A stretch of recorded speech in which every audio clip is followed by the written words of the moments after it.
Todos extrañamos a nuestros mejores amigos en esta cuarentena. Es más, yo ya me los imagino ejerciendo profesionalmente. Sería algo como así. Buenos días. Hoy Pedro López nos consulta al bufet Los Duros de la Libre SAS sobre los siguientes asuntos a fin de adelantar varios procesos judiciales en su favor. Nos informa que el día 15 de septiembre del 2020, cuando transitaba en perímetros del municipio de Fusagasugá, en viaje que realizaba en la ruta de Girardot a Bogotá, fue embestido él y a su vehículo por un bus de servicio público afiliado a la empresa denominada Expreso del Nororiente Limitada, la que tiene domicilio en Bogotá y sucursales en Ibagué y Cali. A consecuencia del accidente, el vehículo de su propiedad le dieron pérdida total y a él lo hospitalizaron en Fusa por un lapso de 3 semanas, tiempo en el cual no le fue posible trabajar y menos aún devengar los ingresos que cada mes percibe por su trabajo como persona independiente. Peor, se vio Pedro precisado a sufragar todos los gastos médicos y de hospitalización. Pedro también informa que ha hablado tanto con el representante legal de la empresa como con Jaime Arias, el dueño del bus, a fin de acordar extrajudicialmente el reconocimiento y pago de una indemnización por el doble de perjuicios causados y reclama que ha sido desatendido por ambas partes. Ante tal situación, nos otorga el correspondiente poder especial, según el cual vamos a demandar tanto a la empresa de transporte como al dueño del bus, Jaime Arias. Por lo tanto, Pedro hoy se pregunta y nos pregunta ante cuál o cuáles jueces se podrá o deberá presentar la demanda. Respondiendo a su interrogante, se debe indicar que, conforme al artículo 29, prevalencia de competencia que dice así, abro comillas, es prevalente la competencia establecida en consideración a la calidad de las partes. Las reglas de competencia por razón de territorio se subordinan a las establecidas por la materia y por el valor. Por esa razón, de acuerdo al numeral sexto del artículo 28 del Código General del Proceso, que es el fuero extracontractual, que dice así, abro comillas, en los procesos originados en responsabilidad extracontractual es también competente el juez del lugar en donde sucedió el hecho. Cierro comillas. La palabra también nos indica que debemos remitirnos al numeral primero del artículo 28 que dice así, abro comillas, en los procesos contenciosos, salvo disposición legal, en contrario es competente el juez del domicilio del demandado. Si son varios los demandados o el demandado tiene varios domicilios, el de cualquiera de ellos a elección del demandante. Cierro comillas. Es decir, que la responsabilidad civil extracontractual causada en el municipio de Fusagasugá se determina que por el fuero concurrente o elección, la facultad de los actores es poder escoger entre el juez del domicilio del demandado o el lugar de la ocurrencia de los hechos. Por lo tanto, para mayor facilidad y agilidad probatoria, el juez competente y a elección para presentar la demanda será el lugar donde sucedieron los hechos, que fue en el municipio de Fusagasugá. Es decir, el juez civil del circuito de Fusagasugá es el juez competente para conocer la demanda que se presentará en contra de la empresa y el dueño del bus, Jaime Arias. Con respecto al factor objetivo del que nos habla el artículo 25, que es la cuantía, y el artículo 26, que es la determinación de la cuantía del caso, se determina que la facultad del juzgador de aplicar este factor será dentro de la jurisdicción territorial sometida a su conocimiento.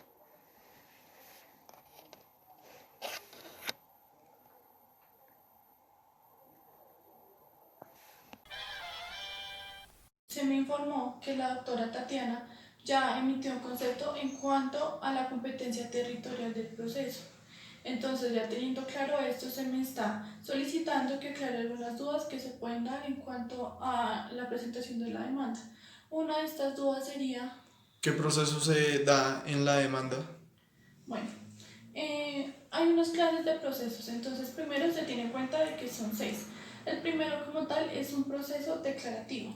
el segundo sería un proceso ejecutivo, el tercero sería un proceso liquidatorio, cuarto de jurisdicción voluntaria, el quinto sería un proceso arbitral y el sexto de medidas cautelares, teniendo en cuenta que este caso se está hablando de una palabra clave, la cual es incertidumbre. El primer punto sería el que nos permite abarcar este tema, lo que sería el proceso declarativo. Entonces, en el proceso declarativo se tiene en cuenta una palabra que es esencial para poder comprenderla. En el caso del señor Pedro, o como la persona que me acaba de preguntar, es importante tener un concepto básico para poder comprenderla, la cual sería la palabra incertidumbre como característica esencial. Bueno, resulta que la incertidumbre se tiene como base porque cuando se presenta un proceso declarativo se tiene como tal una incertidumbre sobre el derecho. Entonces, en este caso, en el accidente que se presentó por parte del señor Pedro, lo que hay es una incertidumbre en cuanto a si se le va a reconocer o no la indemnización que él está buscando.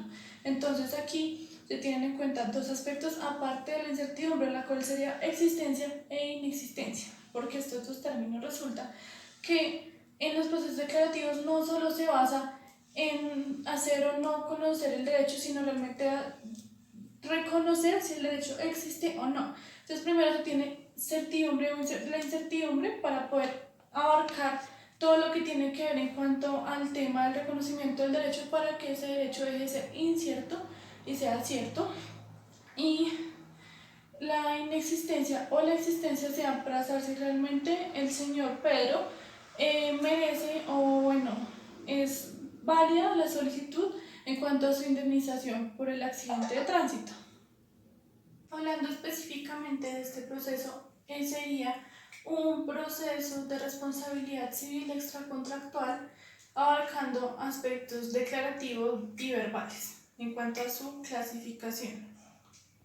¿Por qué se sabe que este proceso es de responsabilidad civil extracontractual? Bueno, para las personas que quieran tener conocimiento de si su accidente o bueno, su percance haga parte de este proceso, tiene como tal que saber que primero tiene que revisar el artículo 2341 del Código Civil, el cual le va a indicar si su proceso compete o no a lo que corresponde a un proceso de responsabilidad civil extracontractual o contractual. En este caso es extracontractual. Este artículo como tal indica que el que ha cometido un delito o culpa que ha inferido daño a otro es obligado a la indemnización sin perjuicio de la pena principal que la ley imponga por la culpa o por el delito cometido como tal. Entonces, esto tiene que ver directamente con la indemnización que está buscando el señor Pedro. Teniendo en cuenta esto, se comprende como tal que el proceso terminaría siendo responsabilidad civil extracontractual por accidente de tránsito. Y así concluiríamos con el interrogante que me presentó aquí el señor presente en cuanto a qué proceso es el pertinente para que el señor Pedro inicie en cuanto a su demanda. Buenas tardes, mi nombre es Alejandra. Atendiendo a la respuesta que dio la doctora con anterioridad y preguntas para la doctora Natalia, ¿qué medidas cautelares patrimoniales se podrían solicitar en la demanda respecto al caso? Buenas tardes, Alejandra. Sí, claro. Es importante recalcar que este caso se trata de un proceso declarativo. Por ende, tenemos que basarnos en el artículo 590 del Código General del Proceso, dado a que este tiene las reglas para poder solicitar, decretar, practicar, modificar, sustituir o dar revocatoria de las medidas cautelares. En el caso de la inscripción de la demanda sobre los bienes que están sujetos a registro y que sean propiedad del demandado, cuando en el proceso se persiga el pago de perjuicios provenientes de la responsabilidad civil contractual o extracontractual, si en la sentencia de primera instancia es favorable al demandante, a petición de este, el juez ordenará el embargo y secuestro de los bienes afectados con la inscripción de la demanda. Asimismo, de los que se denuncien como de propiedad del demandado en cantidad suficiente para dar el cumplimiento de esta. El demandado también podrá impedir la práctica de las medidas cautelares a que se refiere este literal o solicitar que se levanten si se presenta caución por el valor de las pretensiones para garantizar el cumplimiento de la eventual sentencia favorable al demandante o la indemnización de los perjuicios por la imposibilidad de cumplirla. También podrá solicitar que se sustituyan por otras cautelas que ofrezcan suficiente seguridad jurídica para este. Entrando en materia en cuanto a las medidas cautelares, en este caso en concreto es muy importante dar 2 puntos a resaltar. El primero es uno de los requisitos dados por la doctrina, denominado fumus boni iuris, y el segundo son las medidas cautelares inaudita parte. Existe una tensión entre la necesidad de que existan mecanismos cautelares que aseguren la efectividad de las decisiones judiciales y el hecho de que estos mecanismos puedan llegar a afectar el debido proceso en la medida en que se dictan preventivamente antes de que el demandado sea derrotado en el proceso. Por lo anterior, la doctrina y distintos ordenamientos jurídicos han establecido requisitos que deban ser cumplidos para decretar estas medidas cautelares, con lo cual buscan que estos instrumentos sean razonables y proporcionados.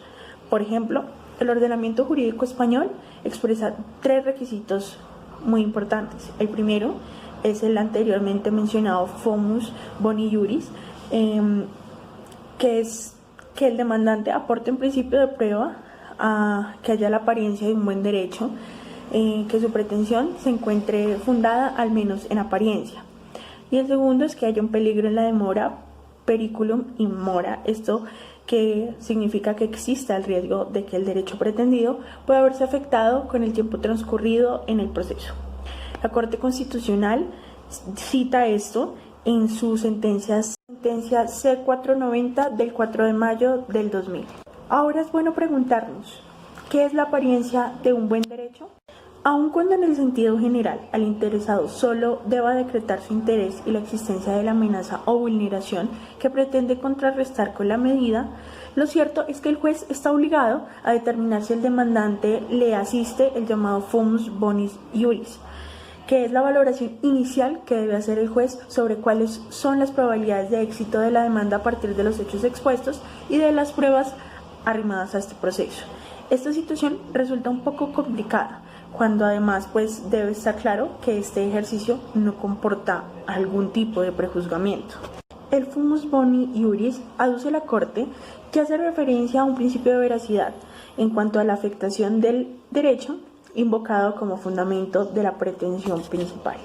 En una sentencia proferida el 25 de agosto de 2008, en esta decisión en la cual se da de forma breve la referencia a los requisitos de las medidas cautelares, se dice que el fumus boni iuris consiste en la interferencia de esa certidumbre sobre lo pretendido en la correspondiente litis o se patentice la seriedad del reclamo.